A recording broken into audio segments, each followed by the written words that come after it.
Aktres at komedyanteng si Rufa Miquinto, nagsisimula muli sa career at personal na buhay sa Pilipinas.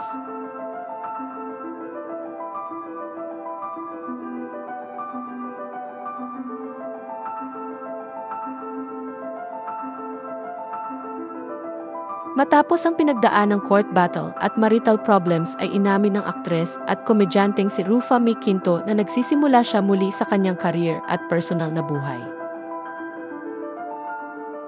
Ilan kasi sa mga problemang kinaharap ng aktres ay ang paglabag umano sa Section 8 of Securities Regulation Code na inihain ng 39 katao laban sa kanya sa Pasay Regional Trial Court at ang hiwalayan nila ng kanyang asawang si Trevor Magallanes.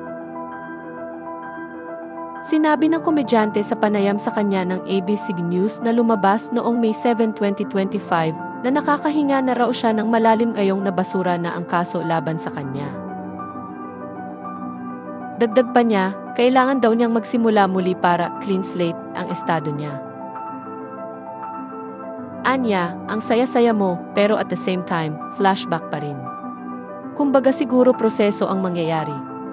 At least ngayon malaya ka, makakalabas ka na kahit saan ka pumunta. Nagkapag-asa ako, chance. Nagsisimula ako ngayon ulit.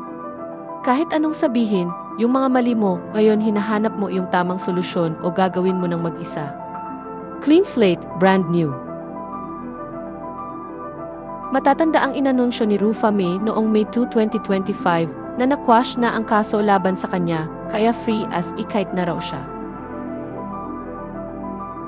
Ayon sa ulat ng Remate, sinabi ng abogado ni Rufa May na si Attorney Joel Aspiras na ang reklamong inihain laban sa aktres ay ibinasura dahil sa technicality.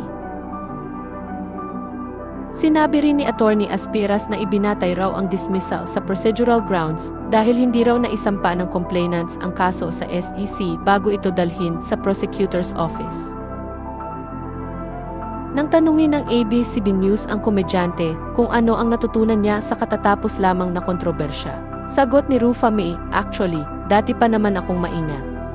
Kaya lang nga, sinasabi ko lang pagbibiktimahin ka rin, manloloko ang mga tao, kahit maayos ang usapan, may kontrata lahat, pwede yung maging iba kung gusto ka nilang lokohin. Tinanong din ang aktres kung magsasampa nga ba siya ng kontrademanda. Ayon sa kanya, hindi na raw siya magsasampa ng kontrademanda dahil hindi raw niya kilala ang mga taong nagdemanda sa kanya. Anya, hindi na.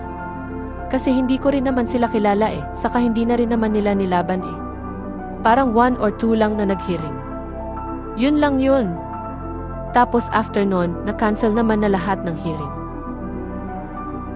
Samantala, sinabi ng komedyante sa kanyang post sa Instagram noong May 6, 2025 na tila nananaginip daw siya sa dami ng good news na dumarating sa kanya nitong mga nagdaang araw. Batay sa kanyang post, nag-taping na raw siya para sa isang proyekto. Binati rin ng aktres ang kanyang sarili para sa paparating na Mother's Day celebration at para sa nalalapit niyang kaarawan sa May 28, 2025.